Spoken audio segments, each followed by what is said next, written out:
I was born into a Christian home. My mom is a deaconess. I've been to church all my life. But somewhere along the line, I derailed, especially when I go back into the higher institution in 2001. I was so angry with life and everything happening around me. And I got so involved in a lot of things, in drinking, smoking, partying, everything that you could think of.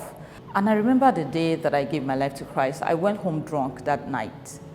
I went to meet my parents. Unfortunately, they were in church. It was Holy Ghost Convention back then in Ibadan.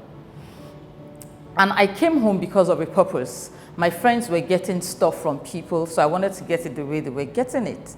So they took me to a Baba somewhere in Ikirun, and he was ready to do it for me. So he had told me to do two major things. One, go give coins to the malams at one of the sabos around and give them salt.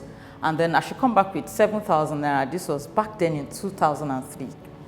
And I came back to Ibadan. I wanted to do that. I'd given the coins, I'd given the salt. I was meant to go back and pay him the 7,000 naira. He was meant to give me one concussion to eat in the middle of the night naked, so that when I ask for anything from any man, they would give me. But God arrested me the night I got to Ibadan. I was drunk, so I just went to crash in one of the rooms in church.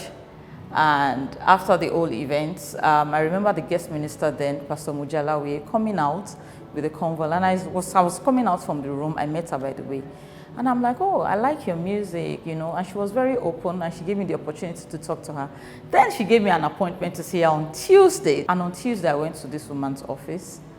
And I opened up to her about things that I've never spoken to anybody, not even my parents.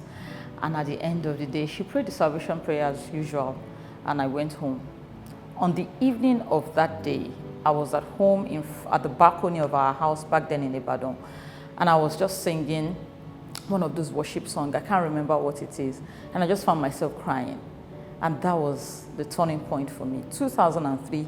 And I just went into my room. I broke down crying. I felt I was so broken. I felt God so real and so close to me in my room. I was there for 4 hours, you know, and that was my turning point. And it was so difficult that I didn't want to go back to school because of the atrocities that I'd done back in school. But God helped me through. The Holy Spirit was there for me. And here I am today. I have been doing so much in Christ. A lot of things that I thought would backfire, but grace and mercy has found me. And I'm thankful that I have Christ.